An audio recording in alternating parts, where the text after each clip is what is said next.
बिहारी लाल की जय, ब्रजवल्लभ लाल की जय, अलवेली सरकार की जय, गिरिराज धरण की जय, श्याम सुंदर श्री यमुने महारानी की जय। जय जय श्री राधे, जय जय श्री राधे, जय जय श्री राधे। गुरु चरणारविंद की जय, निताई गौर हरि बोल।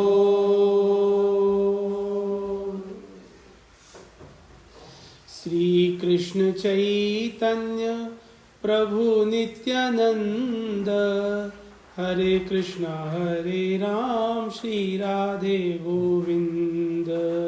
श्री कृष्ण चैतन्य प्रभु नित्यानंद, हरे कृष्णा हरे राम, श्री राधे गोविंद। श्री कृष्ण चैतन्य प्रभु नित्यानंद, हरे कृष्णा हरे राम, श्री राधे गोविंद। श्री कृष्ण चैतन्य प्रभु नित्यानंद, हरे कृष्णा हरे राम, श्री राधे गोविंद।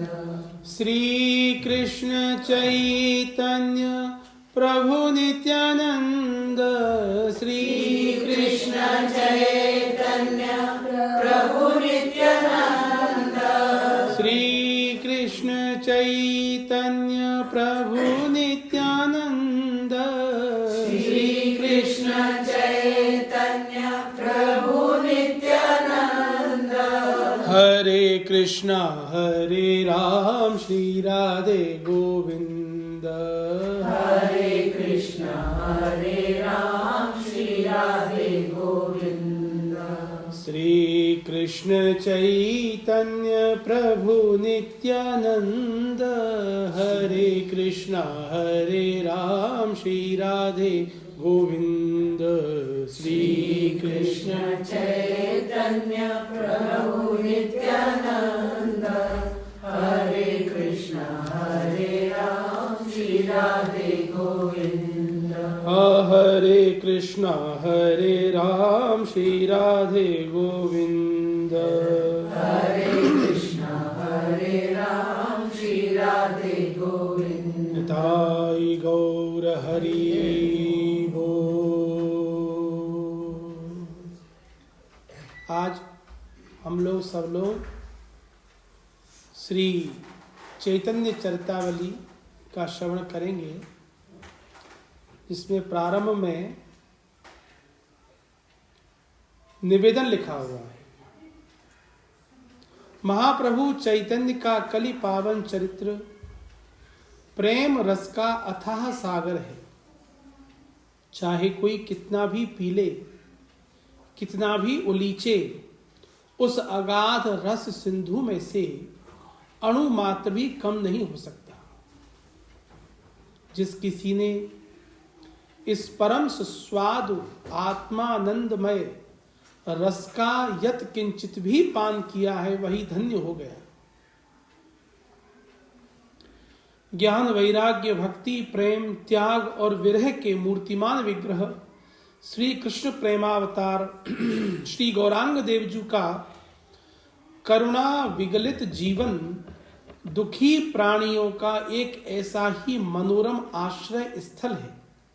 अतएव इस कलि संतप्त पाप ताप जनित नाना दुख दैन्य दाहग्रस्त मनुष्यों को यदि शीतलता शांति और दिव्य प्रेमानंद की अनुभूति करनी हो, तो वे आनंद और प्रेम के पर्याय चैतन्य देव के इस पावन चरितामृत का पान अवश्य करें। अनेक महापुरुष वीतराग महात्मा और ना जाने कितने अगणित जीव महाप्रभु के लोकोत्तर जीवन से अनुप्राणित हुए हैं। प्रेम और परमार्थ के पथ पर चलकर अनेकों कृतार्थ भी हुए हैं और बहुत से आगे भी होते रहेंगे। ऐसे महान चरित्र की ऐसी विलक्षण क्षमता और सर्वमान्य उपयोगिता को स्वीकार करके ही विक्रम संवत 1979 में गीता प्रेस ने चैतन्य चरितावली 5 भागों में प्रकाशित की थी, जिसके लेखक संत श्री प्रभुदत्त जी ब्रह्मचारी थे। मनीषी महानुभावों, विद्वानों, सर्वसाधारण जनों द्वारा उस समय यह ग्रंथ सप्रेम अपनाया गया। फलस्वरूप इसके कई संस्करण पिछले वर्षों में प्रकाशित हुए। वर्षों पहले उक्त 5 भागों के समाप्त हो जाने और कतिपय अपरिहार्य कारणों से पुनः न छपे जाने के कारण इस ग्रंथ की मांग बहुत बढ़ गई। अतः अनेक श्रद्धालुओं, प्रेमी पाठकों, भक्त हृदय महानुभावों के प्रेम के अनुरोध को विनम्रता पूर्वक स्वीकार करते हुए अब पूर्व प्रकाशित उन 5 भागों को एक ग्रंथाकार में इसी नाम से छापा गया है। इसमें भगवान की अहद की कृपा ही सर्वोपरि है, ऐसा हम मानते हैं। विरक्त संत गोलोकवासी श्री प्रभुदत्त ब्रह्मचारी जी द्वारा वर्षों पूर्व संत महात्माओं के सानिध्य और उन्हीं के मार्गदर्शन में लिखा गया यह ग्रंथ सरल, सुबोध, रोचक, सुललित भाषा में एक महान चरित्र का हृदयग्राही चित्रण है। लेखक ने ग्रंथ के प्रणयन में चैतन्य से संबंधित माध्व गौड़ संप्रदाय के अनेक सुप्रसिद्ध ग्रंथों से सहायता ली है। चैतन्य चरित्र के ज्ञाता कुछ अधिकारी विद्वानों और महात्माओं से बहुमूल्य परामर्श, दिशा निर्देश भी प्राप्त किया है। लगभग 2 वर्षों के अथक परिश्रम के बाद इसे पूर्णता देने में जिन प्राचीन ग्रंथों से लेखक द्वारा विशेष रूप से सहायता ली गई है, उनमें बंगाल की चैतन्य भागवत, चैतन्य मंगल, चैतन्य चरितामृत आदि प्रमुख ग्रंथ हैं। मुद्रण में देने से पूर्व लेखक द्वारा इसकी पांडुलिपि को सर्वप्रथम चैतन्य चरित्र के कुछ मर्मज्ञ महात्माओं, अधिकारी, विद्वानों को सुनाकर उनका आशीर्वाद भी प्राप्त किया गया। अतः ग्रंथ की प्रामाणिकता संपुष्ट है कि यह सत्य है। इसका मनन अनुशीलन सबके लिए कितना उपयोगी तथा कल्याणकारी हो सकता है, श्री कृष्ण प्रेम की प्राप्ति में यह कितना सहायक है, इस विषय में ग्रंथ की प्रस्तावना में लेखक ने जो अभिमत प्रकट किया है उसका यहाँ उल्लेख कर देना समीचीन होगा। जिसे अपने जीवन को सर्वोत्कृष्ट, आनंदमय, सौंदर्यमय, भावमय, प्रेममय बनाना हो, जो प्रभु प्रेम में विलखना, तड़पना, छटपटाना चाहते हो, उनसे हमारी प्रार्थना है कि वे श्री चैतन्य चरितावली का स्वाध्याय करें। संत लेखक के इस स्वानुभूत विचारों के आधार पर सभी भावुक भक्तों, श्रद्धालुओं, प्रेमी जनों से हम यह अनुरोध करते हैं कि इस ग्रंथ के पठन, पाठन, चिंतन, मनन, श्रवण, अनुशीलन द्वारा जीवन के एकमात्र लक्ष्य भगवान के प्रेम की प्राप्ति की जा सकती है। जिन श्रद्धालुओं, प्रेमी जनों की प्रेरणा से आज नए रूप में इसे पुनर्मुद्रित करने में हम समर्थ हो सके हैं, उसे आज उन्हीं प्रेमी जनों की सेवा में अर्पित करते हुए बड़ी प्रसन्नता का हम अनुभव कर रहे हैं। अब यहाँ समर्पण, जिन्होंने ये लेखन किया है उनकी ओर से समर्पण। देव देव जगन्नाथ गोविंद पुरुषोत्तम नारायण ऋषिकेश पुण्य श्लोकाच्युताव्यय। क्या करना चाहते हो तुम प्यारे, तुम्हारी माया तुम ही जानो। जहां मैं समाप्ति करना चाहता हूं वहां तुम असमाप्ति कर देते हो, और जहां असमाप्ति चाहता हूं वहां तुम्हारे कार्य की समाप्ति हो जाती है। फिर मुझ मूढ़ मति का चाहना ही व्यर्थ है।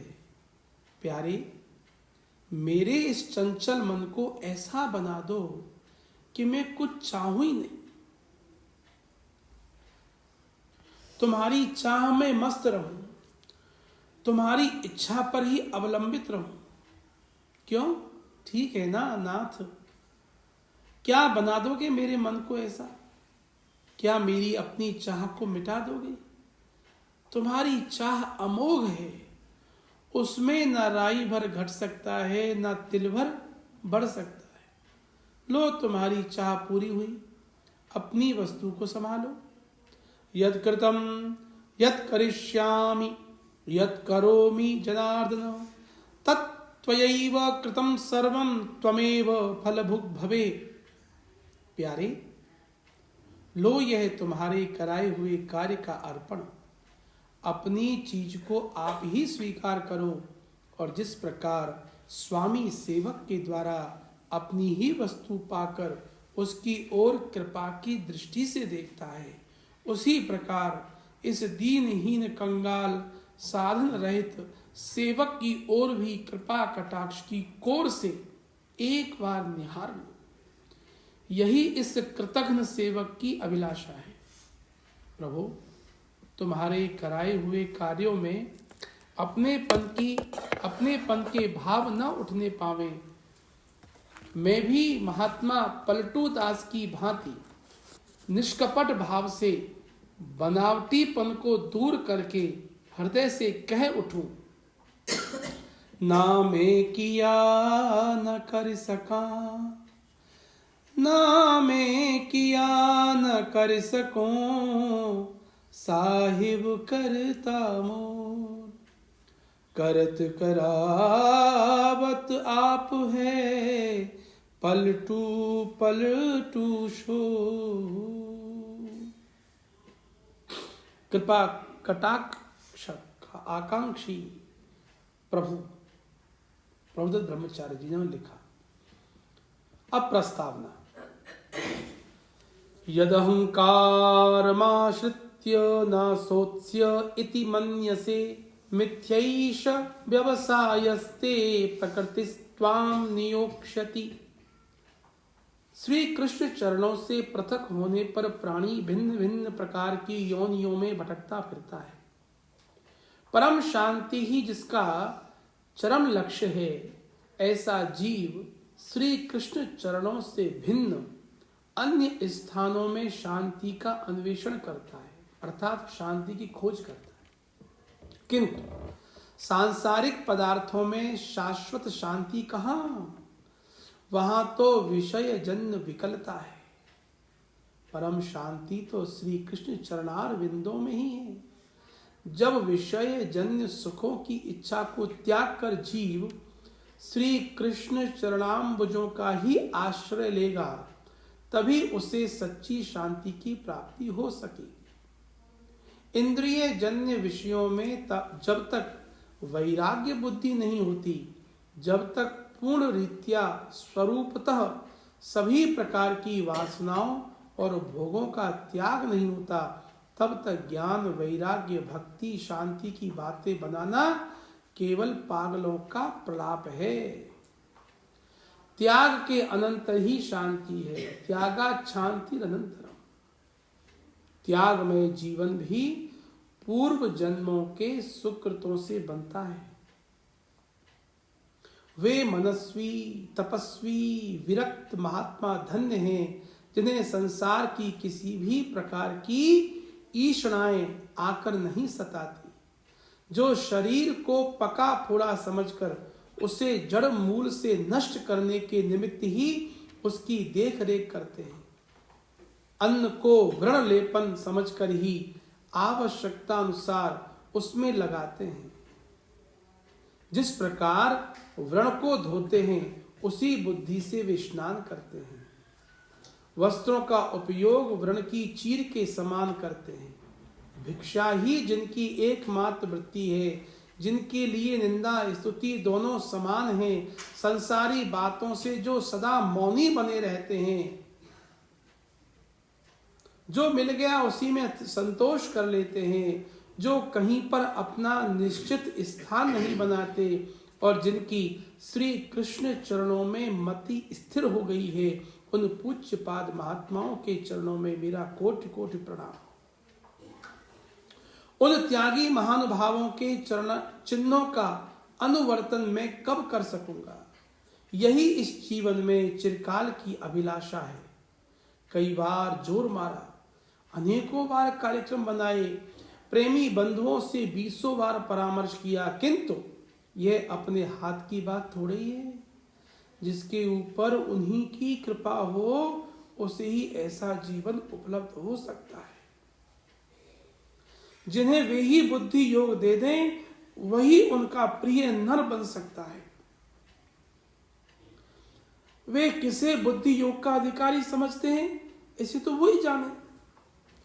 सोई जानई जेहि देहु जनाई, जानत तुम ही होई जाई। गत राष्ट्रीय आंदोलन में मौनी तथा नियमी होने पर भी 2 बार कारावास में जाना पड़ा। मौनी फलाहारी उपद्रवी होने के कारण 6 महीने की पूरी अवधि मैंने स्वेच्छा से कारावास की काल कोठरियों में काटी। 3 महीने प्रयाग की जेल में रहकर अधिकारियों ने मुझे नेपाल की तराई में बहिराज जिले की जेल में भेज दिया। वह जेल बहुत छोटी थी। वहां के सभी अधिकारी शिष्ट थे। मेरे साथी सभी भावुक नवयुवक थे। वहां की काल कोठरियां भी अन्य जेलों की अपेक्षा कुछ अच्छी थीं, इसलिए वह जेल मेरे लिए बहुत अनुकूल पड़ी।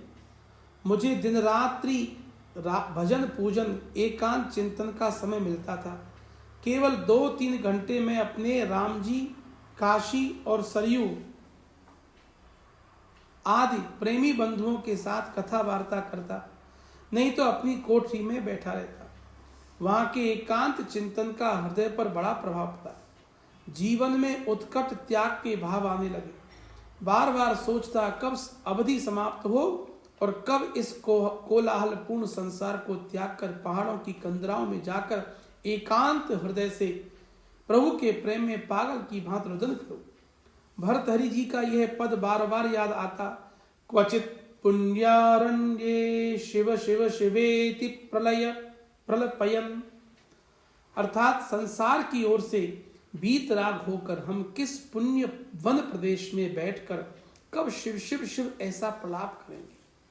अवधि समाप्त हुई। मैंने चित्रकूट, अयोध्या आदि पुण्य तीर्थों की पैदल यात्रा की। गंगा जी के किनारे किनारे उत्तराखंड में पूर्ण रीत्या उपलब्धि न हो तब तक रहने की इच्छा से बद्री नारायण तक की यात्रा की, किंतु पुण्य बिना नहीं भवंति समीहितार्थाः। पूर्व जन्मों के पुण्यों के प्रभाव से ही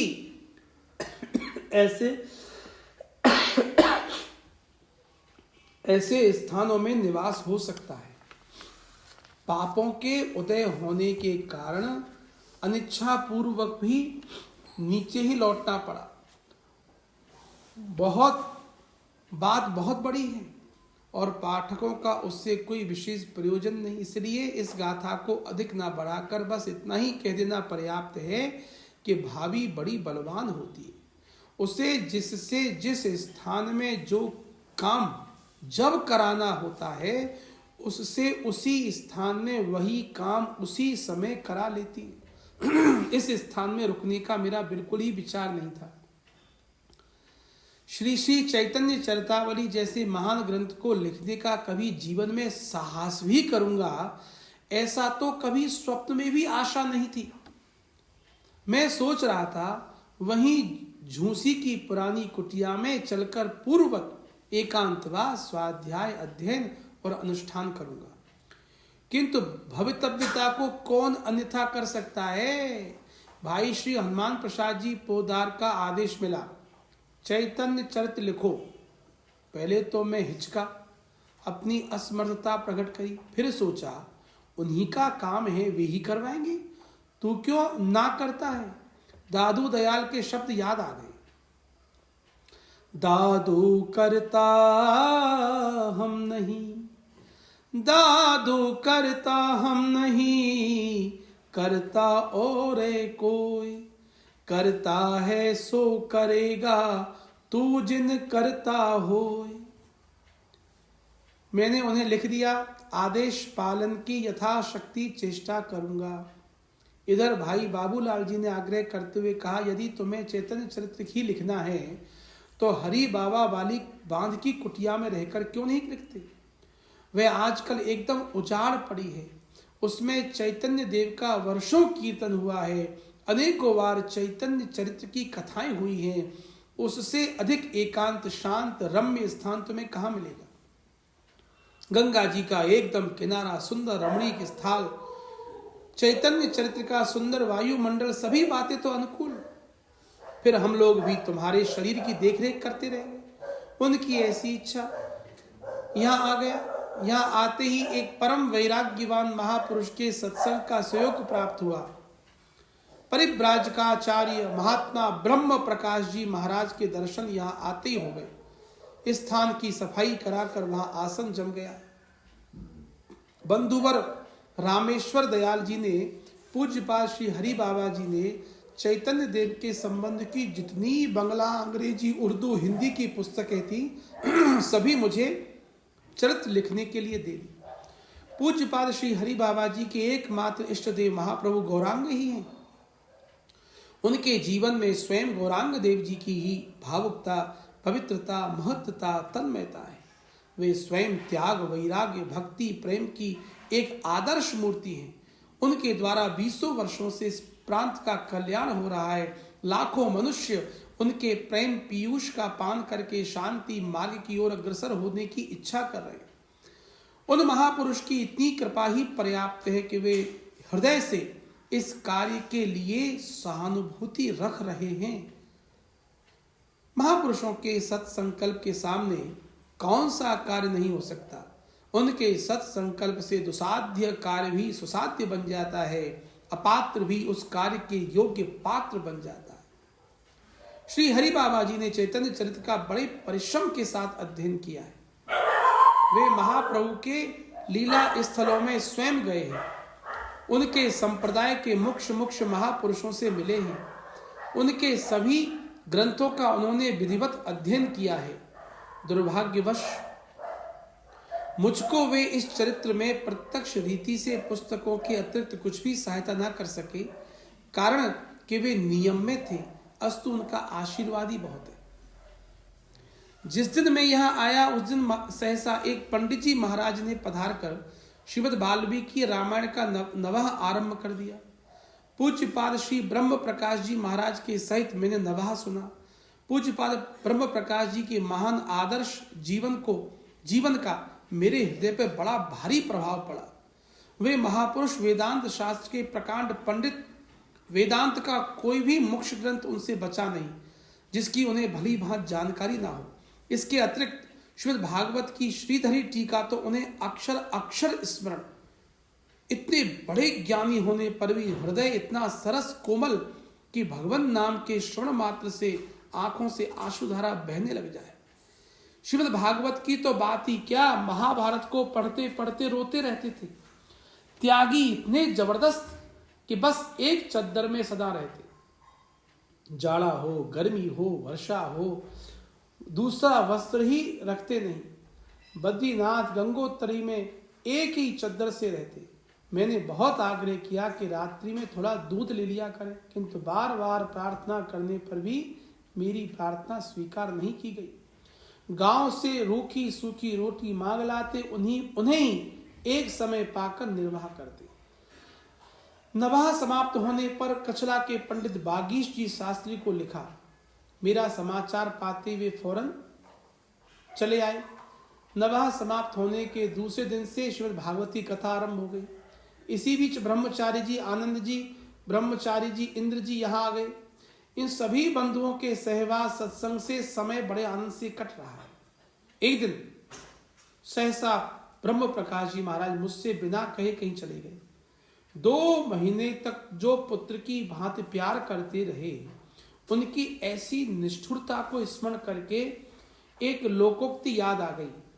राजा किसके पाहुने, जोगी किसके मीत। मन मसोक कर रह गया। मन की वेदना को किस पर प्रकट करूं। तुलसीदास जी ने लिखा, ठीक लिखा।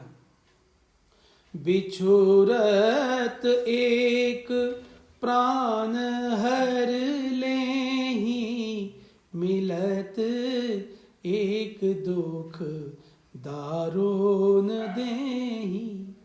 उनका स्मरण बना ही हुआ था कि परम पूज्यपाद श्री उड़िया बाबा जी महाराज यहाँ आ विराजे। उनके आने से संपूर्ण आश्रम का वातावरण आनंदमय हो गया। विरक्त भक्तों के आगमन से आश्रम में चहल पहल बनी रहती। जब भगवान की कृपा होती है तब एक साथ होती है महाराज। महात्मा श्री हरिहर श्री चैतन्य जी का नाम बहुत दिनों से सुना था। 22-23 वर्ष की छोटी अवस्था में उन्होंने वेदांत शास्त्र में पूर्णता प्राप्त कर ली है। वे चद्दर के अतिरिक्त कमंडल भी नहीं रखते। बड़े बड़े विद्वान पंडित उनके पास वेदांत के ऊंचे ऊंचे ग्रंथ पढ़ने के लिए आते हैं। मैं उनके दर्शन को ऋषिकेश गया था, किंतु मेरे दुर्भाग्य से उसी दिन हरिद्वार चले आए, इसलिए उनके दर्शनों से वंचित रहा। सहसा एक दिन वे स्वतः यहाँ आ गए और मेरी प्रार्थना पर कुछ काल उन्होंने यहाँ रहना स्वीकार किया। शाम को नियमित रूप से चैतन्य चरितावली की कथा सुनते हैं और दिन में श्रीमद् भागवत की। अब तक मैं अपने को बिल्कुल भगवत कृपा से हीन समझता था, किंतु इन महापुरुषों के दर्शनों से, इनकी अहित की कृपा का स्मरण करके सोचता हूं, मुझे चाहे अनुभव न हो, किंतु तेरे ऊपर भगवान की, तुझे चाहे अनुभव न हो, किंतु तेरे ऊपर भगवान की थोड़ी बहुत कृपा अवश्य है। कारण के बिनु हरि कृपा मिले नहीं संता। इस पद पर विश्वास करके अनुमान करता हूं, वैसे अपने चित्त की बहिर्मुखी वृत्ति का स्मरण करके तो अब तक यही पता लगता है कि मैं भगवत कृपा से बहुत दूर हूं। मार्गशीर्ष की पूर्णिमा को इस ग्रंथ का लिखना आरंभ किया था। बीच में शारीरिक बड़े बड़े विघ्न हुए। उस अरुचिकर प्रसंग का वर्णन करके मैं पाठकों का बहुमूल्य समय बर्बाद नहीं करना चाहता, किंतु इतना बता देता हूं कि पूर्व जन्मों के पापों के परिणाम स्वरूप या प्रारब्ध के भोगों के कारण यह शरीर बहुत रोगमय प्राप्त हुआ है। एक दिन दोनों खोखली डाढ़ों में बड़ी भारी वेदना हो रही थी। उन्हें उखड़वाने के लिए डॉक्टर साहब को बुलवाया। पैरों की बड़ी बड़ी बिबाइयों में सूखा दर्द हो रहा था। इससे एक दिन पहले ही बात व्याधि के कारण लगातार 9 घंटे तक पेट में ऐसा ही दर्द हुआ। उसकी मीठी मीठी वेदना शेष थी। दद्रु अलग पीड़ा दे रहे हैं। कुछ अन्य मनस्क भाव से दाढ़ को पकड़े हुए डॉक्टर की प्रतीक्षा कर रहा था। उसी समय इंद्र जी ने मुझे यह श्लोक लिखकर दिया, इदम शरीरम शतसंधि जर्जरम पतत्यवश्यम परिणाम पेशलम किमौषधै क्लश्यसि मूढ़ दुर्मते निरामयम कृष्ण रसायनम पिब। यह शरीर सैकड़ों प्रकार के जोर लगने के कारण बहुत कमजोर बना हुआ है। जोड़ मतलब ये जो ग्रंथियां हैं, यह एक ना एक दिन अवश्य नष्ट हो जाएगा, क्योंकि ये नाशवान है। कहते हैं फिर इसकी औषधि क्या है? तो उत्तर देते हैं, अरे हतभागी नीच, तू शोक क्यों करता है? सब रोगों को दूर करने वाले कृष्ण रसायन का निरंतर पान क्यों नहीं करता?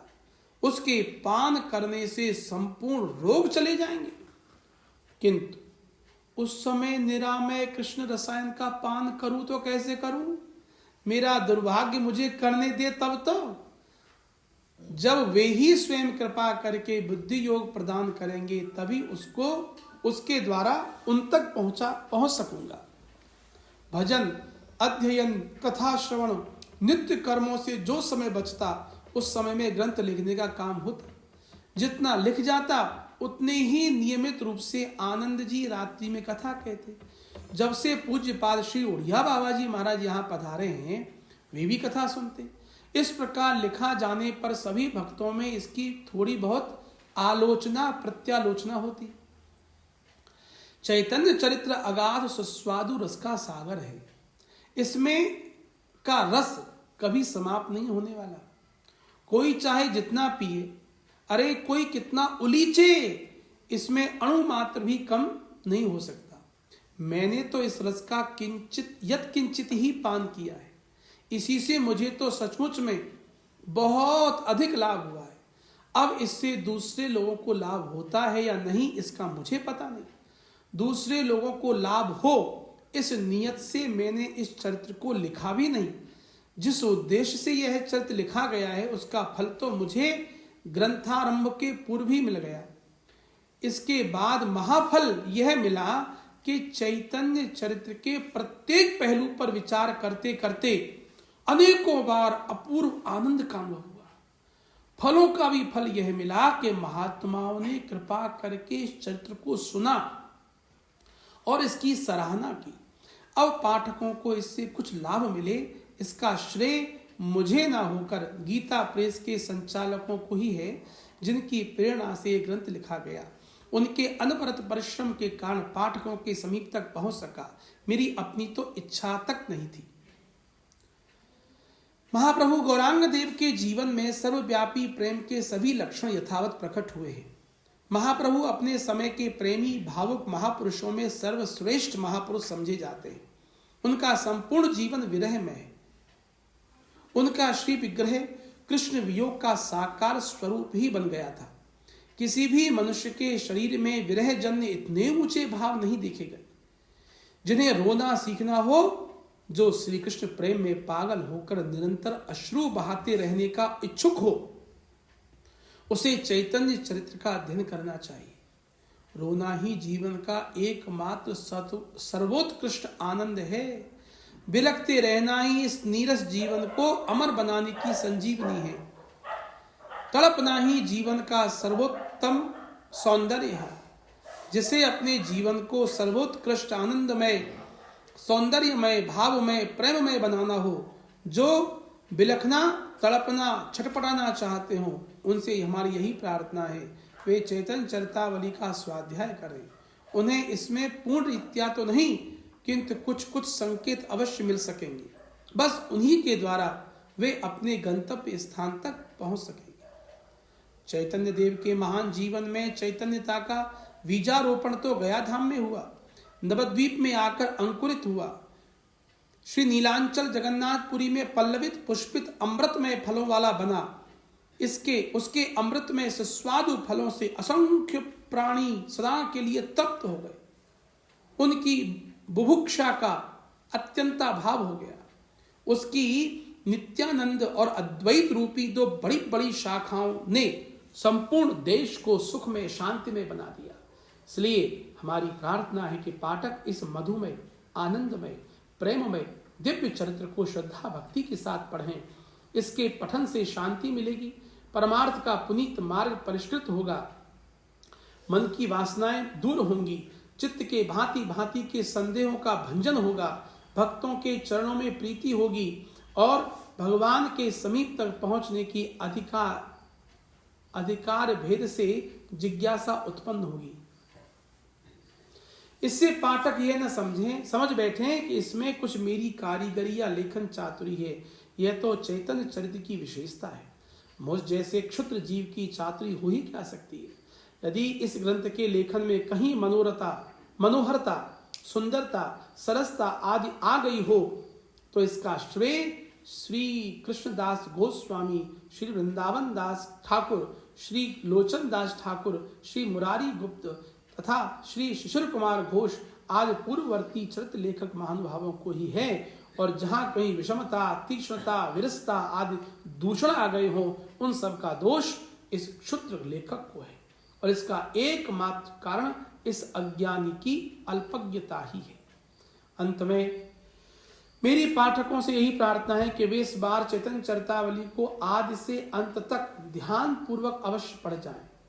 उस मुनिमन हारी बांके बिहारी मुरली मनोहर की मंजुल मूर्ति का अपने हृदय में ध्यान करता हुआ मैं अपनी इस राम कहानी को समाप्त करता हूं। प्रभुदत्त ब्रह्मचारी जी। प्राक कथन।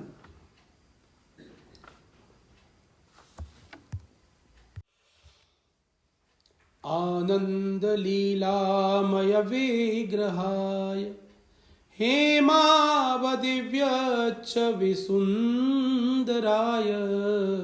तस्मै महाप्रेमरस प्रदाय चैतन्य चंद्राय नमो नमस्ते। पुण्यवती नवद्वीप नगरी में श्री मिश्र वंशावतंस पुरंदर उपाधि विशिष्ट पंडित प्रवर श्री जगन्नाथ मिश्र के यहाँ भाग्यवती शची देवी के गर्भ में 13 मास रहकर महाप्रभु गौरांग देव संवत 1407 की फाल्गुन की पूर्णिमा के दिन इस धराधाम पर अवतीर्ण हुए। बाल्यकाल से ही उन्होंने अपने अद्भुत ऐश्वर्य प्रदर्शित किए। विक्रम संवत 1542 अपनी अलौकिक बाल लीलाओं से अपने माता पिता भाई बंधु परिजनों को आनंदित करते हुए जब इनकी अवस्था 7-8 वर्ष की हुई तब इनके बड़े भाई विश्वरूप जी अपने माता पिता को विलखता छोड़कर संसार त्यागी वैरागी बन गए, सन्यासी हो गए। तब इन्होंने पुत्र शोक से दुखी हुए माता पिता को अल्पावस्था में ही अपने अनुपम सांत्वनामय वाक्यों से बड़ी शांति प्रदान करी और माता पिता की विचित्र भांति से अनुमति प्राप्त करके विद्या अध्ययन में ही अपना संपूर्ण समय बिताने लगे। कालांतर में इनके पूज्य पिता परलोकवासी हुए। तब संपूर्ण घर गृहस्थी का भार इन्हीं के ऊपर आ पड़ा। इसलिए 16 वर्ष की अल्पायु में वे अध्यापकी के अत्युच्च आसन पर आसीन हुए और कुछ काल के अनंतर द्रव्योपार्जन तथा मनोरंजन लोक शिक्षण के निमित्त इन्होंने राढ़ देश में भ्रमण किया। विवाह पहले ही हो चुका था। राढ़ देश से लौटने पर अपनी प्राण प्रिया प्रथम पत्नी लक्ष्मी देवी को इन्होंने घर पर नहीं पाया। उन्हें पति रूपी वियोग भुजंग ने डस लिया। माता की प्रसन्नता के निमित्त उनके आग्रह करने पर श्री विष्णु प्रिया जी के साथ दूसरा विवाह हुआ। कुछ काल अध्यापकी करते हुए और गृहस्थ जीवन का सुख भोगने के अनंतर इन्होंने पितृ ऋण से उर्ण होने के निमित्त अपने पूर्व पितरों की प्रसन्नता और श्राद्ध करने के लिए श्री गया धाम की यात्रा करी। वहीं पर सुनाम धन्य श्री स्वामी ईश्वरपुरी ने ना जाने इनके कान में कौन सा मंत्र फूंक दिया कि उसके सुनते ये पागल हो गए। सदा प्रेम वारुणी का पान किए हुए उसके मद में भूले से भटके से उन्मत्त से सिड़ी से पागल से बने हुए ये सदा लोक बाह्य प्रलाप सा करने लगे। ऐसी दशा में पढ़ना पढ़ना छूट गया। बस प्रेम में उन्मत्त होकर प्रेमी भक्तों के सहित अहर्निश श्री कृष्ण कीर्तन करते रहना इनके जीवन का एकमात्र व्यापार बन गया। पुराना जीवन एकदम परिवर्तित हो गया। गया से आने पर अध्यापकी का अंत होने पर इनके पुराने जीवन के कार्यक्रम का भी अंत हो गया। यह गौरांग महाप्रभु के जीवन का प्रथम भाग है। महाप्रभु के असली प्रेम में जीवन का आरंभ तो उनके जीवन के दूसरे भाग में होता है। प्रेम जीवन ही असली जीवन है। जिस जीवन में प्रेम नहीं उसे जीवन कहना ही पाप है। वह तो जड़ जीवन है। जिस प्रकार ईंट पत्थर पृथ्वी पर पड़े हुए अपनी आयु बिताते हुए भूमि का भार बने हुए हैं, उसी दशा में वही दशा प्रेम से रहित जीवन बिताने वाले व्यक्ति की है। हिंदी के कवि ने निम्न पद में प्रेम का सुंदर आदर्श बताया है। प्रेम ही सब प्राणियों के पुण्य पथ का द्वार है। प्रेम ही सब प्राणियों के पुण्य पथ का द्वार है। प्रेम से ही जगत का होता सदा उपकार है। जिस हृदय में प्रेम का उठता नहीं उद्गार है, जिस हृदय में प्रेम का उठता नहीं उद्गार है, व्यक्ति वह निस्सार है, वह मनुज भूखा भार है। सचमुच प्रेम के बिना जीवन इस भूमि का भार ही है। महाप्रभु के जीवन में प्रेम ही एक प्रधान वस्तु है। उनका जीवन प्रेममय था या वे स्वयं ही प्रेममय बने हुए थे, कैसे भी कह लीजिए, उनके जीवन से और प्रेम से अभेद संबंध हो गया था। गौर जीवन और प्रेम ये दोनों पर्यायवाची शब्द ही बन गए हैं। इन बातों का पूर्ण रीत्या तो नहीं, हाँ कुछ कुछ आभास पाठकों को श्री श्री चैतन्य चरितावली पढ़ते समय मिल जाएगा। श्री श्री चैतन्य चरितावली के संबंध में एक बात हम पाठकों को बता देना आवश्यक समझते हैं, वह यह कि यह ग्रंथ ना तो किसी भी भाषा के ग्रंथ का भावानुवाद है, ना किसी ग्रंथ के आधार पर लिखा गया है। इसका एक प्रधान कारण है, प्राय गौरांग महाप्रभु के संबंध का समस्त साहित्य या तो बंगला भाषा में है या संस्कृत भाषा में। उस संपूर्ण साहित्य के लेखक बंगदेशी ही महानुभाव हैं और वे भी चैतन्य संप्रदाय के सज्जन। उन सभी लेखकों ने चैतन्य जीवन को बंगाली हाव भाव रीति रिवाजों के ही अधीन होकर लिखा है, क्योंकि बंगाली होने के कारण वे ऐसा करने के लिए मजबूर थे। इसके अतिरिक्त एक और भी बात है, आज तक गौड़ीय संप्रदाय के जितने भी चैतन्य चरित्र संबंधी लेखक हुए हैं, उनका दो बातों के ऊपर प्रधान लक्ष्य रहा है। एक तो अद्वैत वेदांत संबंधी सिद्धांतों को मायावाद बताकर उसकी असच्छास्त्रता सिद्ध करना, और दूसरे गौरांग देव को सभी अवतारों के आदि कारण अवतारी के पद पर बिठाना। बस इन दो बातों को भांति भांति से सिद्ध करने के निमित्त प्राय सभी चैतन्य देव के चरित्र संबंधी ग्रंथ लिखे गए। उन पर भावुक लेखकों ने मायावादियों को उल्टी सुल्टी सुनाने में और चैतन्य देव को साक्षात पूर्ण ब्रह्म नहीं मानने वालों को कोसने में ही अपनी अधिक शक्ति लगा दी। मायावादियों को नीचा दिखाने गौरांग और गौरांग के अवतारित्व को सिद्ध करने में गौरांग का असली प्रेममय जीवन छिप गया। विपक्षियों का खंडन करने में वे लेखक वृंद महाप्रभु के तणादपि सुनीचीन तरोरपि सहिष्णुता वाले उद्देश्य को भूल गए, उपदेश को ही भूल गए। उनका यह काम एक प्रकार से ठीक भी है, क्योंकि उनका जीवनी लिखने का प्रधान उद्देश्य ही यह था कि लोग सबको छोड़ छाड़कर श्री गौरांग को साक्षात श्री कृष्ण मानकर एकमात्र उन्हीं की शरण में आ जाएं। श्री गौरांग की शरण में आए बिना जीवों की निष्कृति का दूसरा उपाय नहीं। उन्होंने अपने दृष्टिकोण से लोगों के परम कल्याण की ही चेष्टा की है और कुछ गौर भक्तों में गौरांग का अवतारित्वपना सिद्ध करके अपने परिश्रम को सफल बनाया। हमारी इस बात को सुनकर कुछ गौड़ीय संप्रदाय के महानुभाव क्रोध के कारण हम पर रोष प्रकट करते हुए पूछेंगे, क्या महाप्रभु गौरांग देव साक्षात परब्रह्म परमात्मा नहीं थे? क्या राधा भाव का रसास्वादन करने के निमित्त स्वयं साक्षात श्री कृष्ण ही गौर रूप से अवतीर्ण नहीं हुए थे? उन महान भावों के श्री चरणों में मैं अत्यंत ही विनम्रता पूर्वक यह प्रार्थना करना चाहूंगा कि श्री महाप्रभु गौरांग देव साक्षात श्री कृष्ण के अवतार थे या नहीं, इस बात का मुझे पता नहीं, किंतु वे महान प्रेमी अवश्य हैं। प्रेम की प्राप्ति के लिए जितने त्याग वैराग की आवश्यकता होती है वह पूर्ण रीत्या महाप्रभु श्री गौरांग देव के जीवन में पाया गया है। भक्ति के परम प्रधान त्याग और वैराग ये दो ही साधन है। प्रेम भक्ति का फल है, इसलिए महाप्रभु ने प्रेम को मोक्ष से भी बढ़कर पंचम पुरुषार्थ बताया है। उस प्रेम की उपलब्धि अहेतु की भक्ति के द्वारा ही हो सकती है और भक्ति त्याग वैराग के बिना हो ही नहीं सकती। अतः महाप्रभु श्री गौरांग के जीवन में त्याग वैराग्य भक्ति इन तीनों भावों की तीन पृथक पृथक धाराएं बहकर अंत में प्रेम रूपी महासागर में मिलकर वे एक हो गई। इन पंक्तियों के लेखक के द्वारा इन्हीं तीनों भावों को प्रधानता देते हुए यह जीवनी लिखी गई है। महाप्रभु के जीवन संबंधी घटनाओं का आधार तो बंगाल की चैतन्य भागवत, चैतन्य मंगल, चैतन्य चरितामृत आदि प्राचीन पुस्तकों से लिया गया है और उन घटनाओं को श्रीमद् भागवत के भाव रूपी सांचों में ढालकर भागवतमय बनाया गया है। इस प्रकार महाप्रभु गौरांग देव को उपलक्ष्य बनाकर जिसे असली चैतन्य जीवन कहते हैं, उसी भागवत चैतन्य जीवन का इसमें वर्णन है। प्रेम जीवन ही चैतन्य जीवन है। श्री चैतन्य देव के समान प्रेम के भावों को प्रकट करने वाले प्रेमियों का अवतार कभी कभी इस धराधाम पर होता है।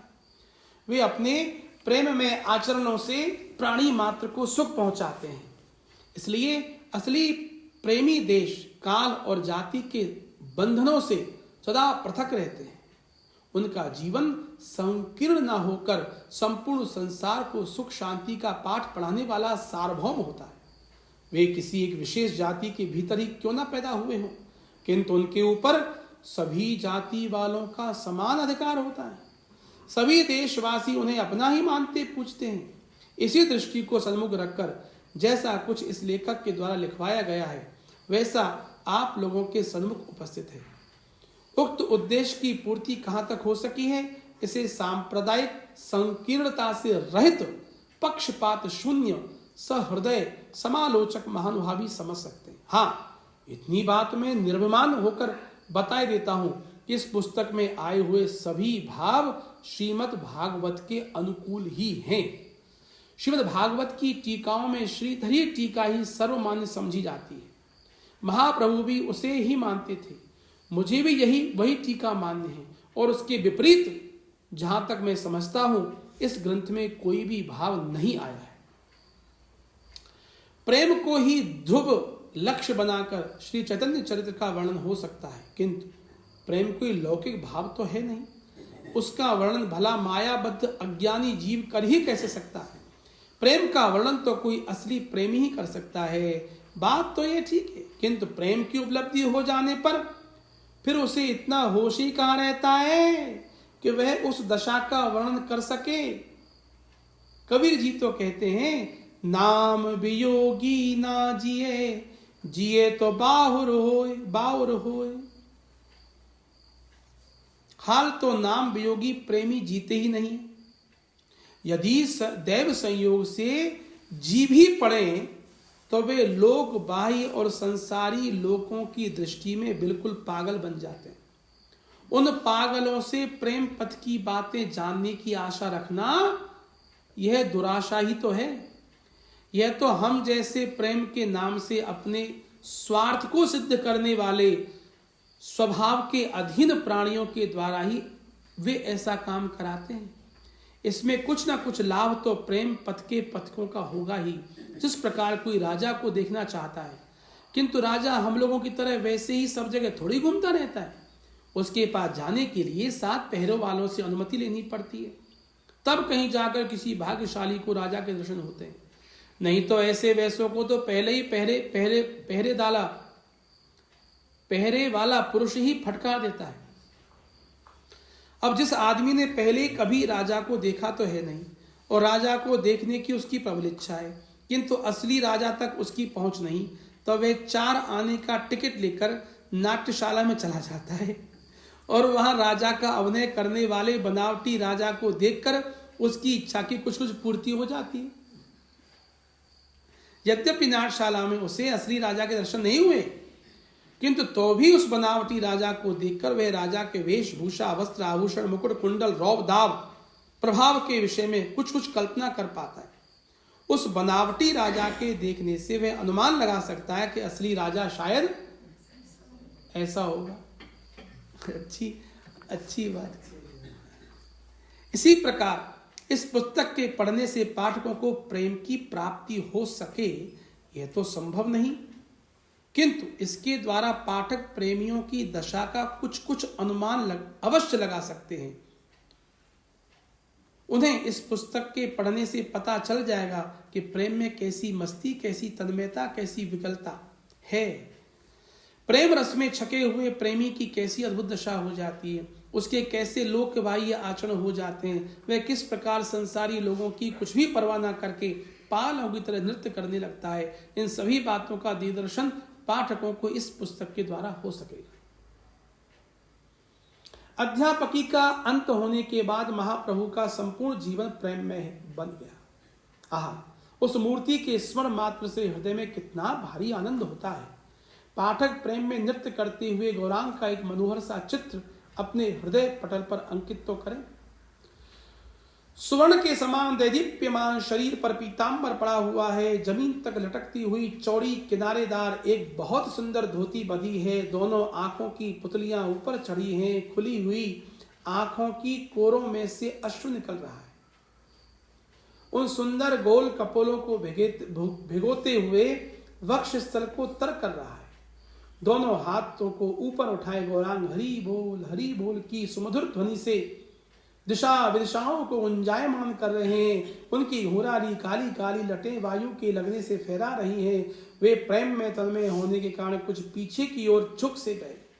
चारों ओर आनंद में उन्मत्त होकर भक्त वृंद नाना भांति के वाद्य बजा बजा कर प्रभु के आनंद को और भी अत्यधिक बढ़ा रहे हैं। बीच बीच में प्रभु किसी किसी भाग्यवान भक्त का गाढ़ आलिंगन करते हैं, कभी किसी का हाथ पकड़कर उसके साथ नृत्य करने लगते हैं। भावुक भक्त प्रभु के चरणों के नीचे की धूलि उठाकर अपने संपूर्ण शरीर पर मल रहे हैं। इस स्मृति में कितना आनंद है, कैसी मिठास है, कितनी प्रणयोपासना भरी हुई। हाय हम न हुए उस समय। धन्य है वे महाभाग जिनके साथ महाप्रभु गौरांग देव ने आनंद विहार किया, संकीर्तन नृत्य किया। सर्वप्रथम नाम संकीर्तन का सौभाग्य सुख उन भाग्यशाली विद्यार्थियों को प्राप्त हुआ जो निमाई पंडित की पाठशाला में पढ़ते थे। जब निमाई गौरहरि हो गए और पाठशाला की इतिश्री हो गई, तब मानो निमाई पंडित प्रेम पंडित बन गए। अब वे लौकिक पाठ न पढ़ाकर प्रेम का पाठ पढ़ाने वाले अध्यापक बन गए। सर्वप्रथम उनके कृपा पात्र होने का सौभाग्य परम भाग्यशाली सुनाम धन्य श्री रत्न गर्भाचार्य को प्राप्त हुआ। उन भगवत भक्त आचार्य के चरण कमलों में हम बार बार प्रणाम करते हैं। पाठकों को प्रथम परिच्छेद में ही श्री रत्न गर्भाचार्य जी के ऊपर कृपा की सर्वप्रथम किरण के प्रकाशित होने का वृतांत मिलेगा। इस क्षुद्र लेखक की इतनी ही प्रार्थना है कि इन सभी प्रकरणों को समाहित चित्त से पढ़िए। ऐसा विश्वास है इन सब पाठकों के पढ़ने से इन सब पाठों के पढ़ने से आपको शांति मिलेगी। गौरांग महाप्रभु जीवों को त्याग का पाठ पढ़ाना चाहते थे।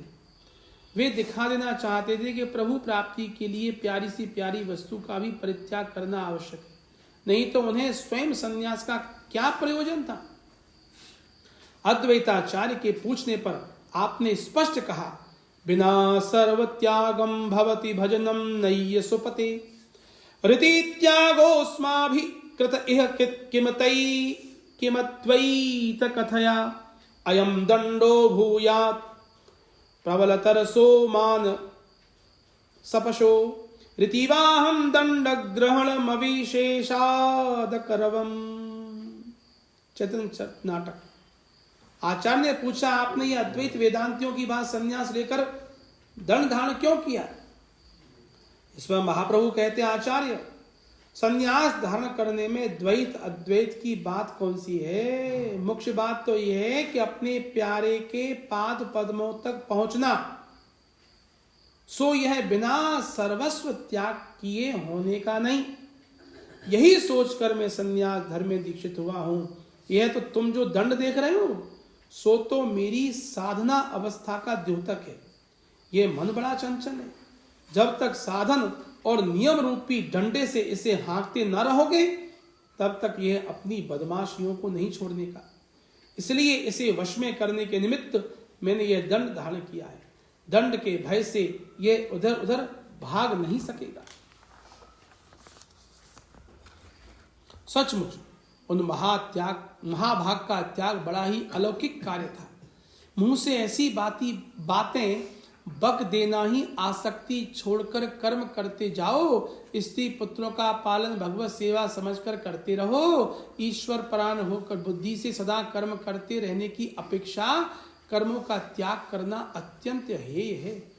त्याग करने में कौन सी बहादुरी है? नार मुई घर संपत्ति नासी मुड़मुड़ाए भय सन्यासी। ये बड़ी आसान बातें हैं। टके भर की जिह्वा हिलाने में किसी का लगता ही क्या है साहब?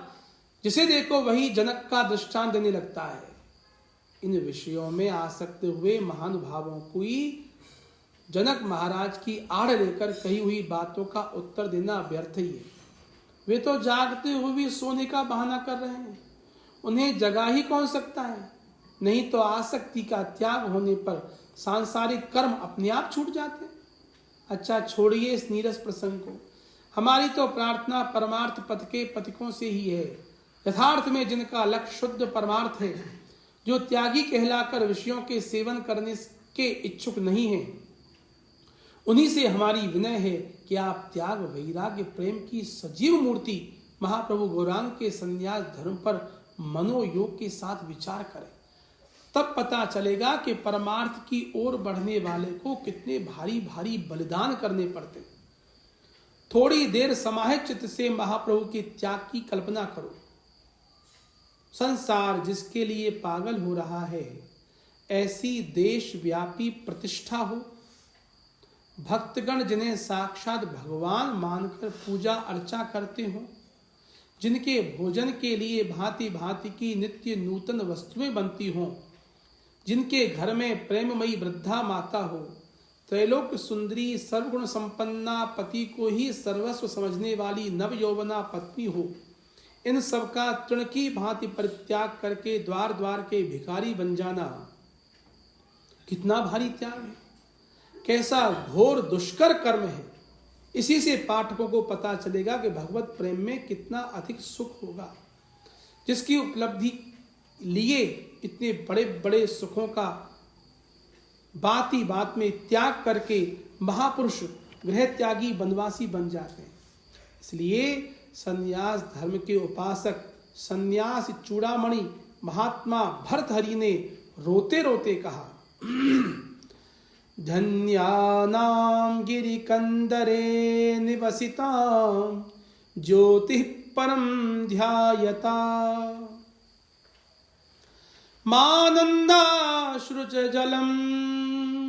मानन्दाश्रुजलं पिबन्ति शकुना निःशङ्कमङ्केशया अस्माकं तु मनोरथो परिचित प्रासादवापी तटे क्रीडा कानन केलि कौतुक जुषा मायुः परीक्षीयते। आहा, पर्वत की कंदराओं में निवास करने वाले वे महानुभाव मनस्वी तपस्वी यशस्वी त्यागी पुरुष धन्य हैं, जो निरंतर परब्रह्म की प्रकाशमय प्रेममय आनंदमय चैतन्यमय ज्योति का ध्यान करते रहते हैं, जिनसे किसी भी प्राणी को भय तथा संकोच नहीं होता और जो प्रभु की स्मृति में सदा प्रेमाश्रु बहाते रहते हैं।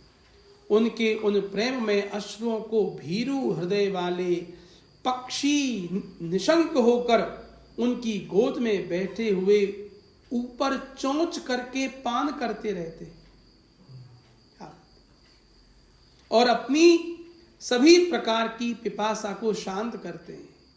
यथार्थ जीवन तो उन्हीं महात्माओं का बीतता है। हमारा जीवन कैसे बीतता है इस बात को न पूछिए। हम तो पहले पहले मनोरथों के द्वारा एक सुंदर सा मंदिर बनाते हैं, फिर उस मंदिर के समीप में मनोहर सी एक बावड़ी खोदते हैं और बावड़ी के पास में एक क्रीड़ा कानन की रचना करते हैं। बस उस कल्पना के क्रीड़ा कानन में कौतूहल करते करते हमारी संपूर्ण आयु क्षीण हो जाती है। सारांश यही है कि भांति भांति की मिथ्या कल्पनाओं में ही हमारा अमूल्य समय नष्ट हो जाता है। सच्चा मनोरथ कभी सिद्ध नहीं होता। रजनी का अंत होने को है। सूर्य देव के पादहीन सारथी अरुण देव पूर्व दिशा में उदित होकर भगवान भुवन भास्कर के आगमन का सुखद समाचार सुना रहे। पति वियोग रूपी दुख के स्मरण के कारण निशा देवी का मुखमंडल कुछ म्लान सा हो रहा है। आकाश में स्थित तारागण अपने पराभव का स्मरण करके मन ही मन दुखी से हो रहे। पक्षियों के अबोध बच्चे अरुणोदय को ही सूर्योदय का समय समझकर कभी कभी शब्द करने लगते हैं। इस पर उनके सयाने माता पिता उन्हें फिर धीरे से सोने के लिए कह देते हैं। कर्मकांडी पंडित नित्य कर्मों से शीघ्र निवृत्त हो जाने के लोभ से उठकर स्नान करने की तैयारी कर रहे हैं। विषयी लोग उस सुहावने समय कोई सुखकारी समझकर सोने का उद्योग कर रहे हैं। उसी समय महाप्रभु अपनी प्रियतमा प्यारी पत्नी के वक्षस्थल पर से अपने पैरों को धीरे धीरे उठाकर महाप्रस्थान का निश्चय करते हैं। वे एक बार अपने धर्म को स्मरण करके चलने को तैयार हो जाते हैं। फिर सामने बेसुध पड़ी अपनी प्यारी के भोले भाले मुख कमल को देखकर प्रेम के कारण खड़े हो जाते हैं। उस समय उनके हृदयगत भावों को व्यक्त करने की इस निर्जीव लेखनी में शक्ति कहाँ। यदि इन पंक्तियों का लेखक कहीं सुचतुर चितेरा होता तो भाषा की अपेक्षा चित्र में उस भाव को कुछ सुंदरता के साथ व्यक्त करता था। पत्नी को सोती छोड़कर माता को दुखी वेसुद बनाकर भक्तों के ममत्व को भुलाकर महाप्रभु गंगा जी पार करके कटवा में श्री केशव भारती के आश्रम पर पहुंचे। वहां जाकर उन्होंने क्या किया इसे पाठक पुस्तकों में पढ़ेंगे। मार्गशीर्ष की पूर्णिमा को श्री चैतन्य चरितावली का लिखना प्रारंभ किया। आज वैशाखी पूर्णिमा को इसकी परिसमाप्ति हो गई। इसके बीच में जो शारीरिक क्लेश हुए उनका उल्लेख करना विषयांतर हो जाएगा। इन 5 महीनों में निरंतर चैतन्य चरित्रों का चिंतन होता रहा। उठते बैठते, सोते जागते, नहाते धोते, खाते पीते, भजन ध्यान पाठ पूजा जब करते समय सब समय चैतन्य ही बने रहे।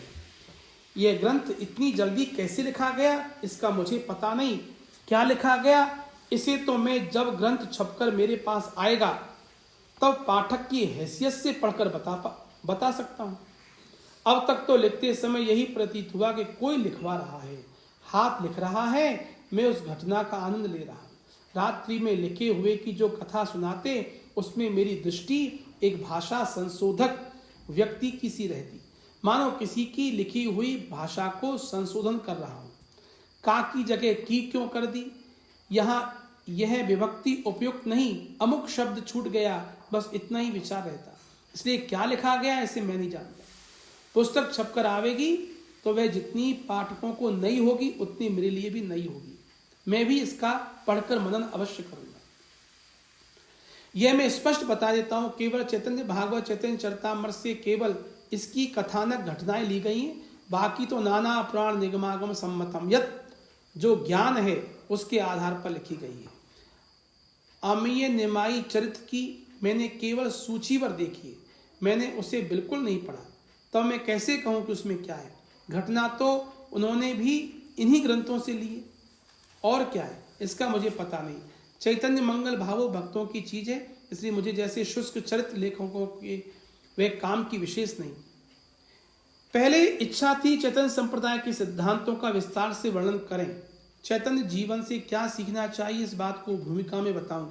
अन्य बहुत सी बातों का बड़ी भूमिका लेखन करूं, किंतु अब सोचा इन बातों का चैतन्य चरित्र से क्या संबंध। तुम यथाशक्ति जैसे वे करावे घटनाओं का उल्लेख कर दो, पाठक स्वयं निर्णय कर लेंगे। यही बात मुझे उचित लगी, इसलिए इन बातों का भूमिका में उल्लेख नहीं किया।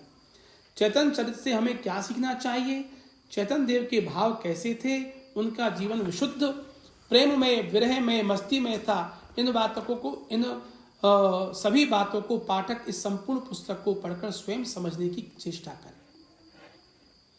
एक निवेदन उन परम सांप्रदायिक भक्तों के श्री चरणों में और करना है जो श्री चैतन्य देव को साक्षात श्री कृष्ण और अवतारी समझकर मानते पूजते हैं। उन परम श्रद्धास्पद महानुभावों के पूज्य पादों में इतना ही निवेदन है कि इस पुस्तक में कहीं भी इस बात की चेष्टा नहीं की गई है कि उनकी मान्यता में व्याघात हो।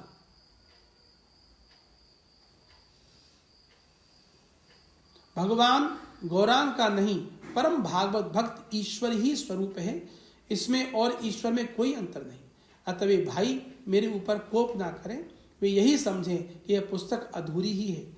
चैतन्य देव ने भक्त वेश तो धारण किया था, भक्त बनकर ही उन्होंने लीला की थी, बस इतना ही इस पुस्तक में समझें।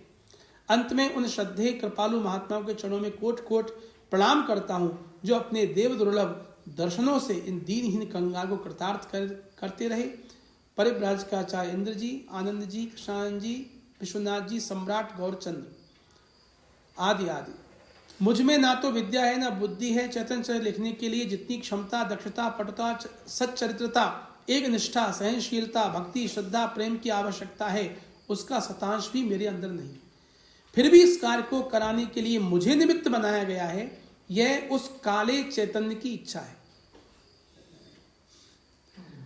काले चैतन्य की इच्छा है।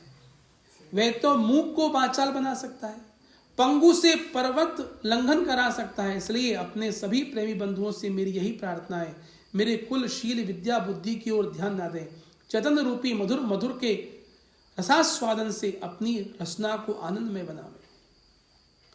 श्री स्वामी विष्णुप्रिय नामक एक परमहंस जी ने श्रीमद् भागवत से कुछ सुंदर सुंदर श्लोकों को चुनकर भक्ति रत्नावली नामक एक पुस्तक बनाई। उसके अंत में जो श्लोक लिखा है उससे लिखकर मैं अपने अंतिम वक्तव्य को समाप्त करता हूँ।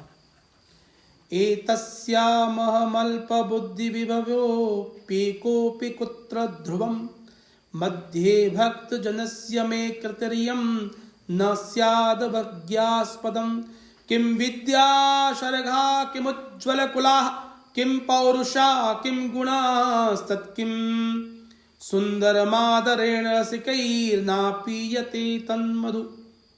यद्यपि मुझ बुद्धिहीन व्यक्ति में एक भी गुण नहीं है, तो भी मैं रसिक भक्तों के बीच में अवज्ञा को प्राप्त न हो सकूंगा।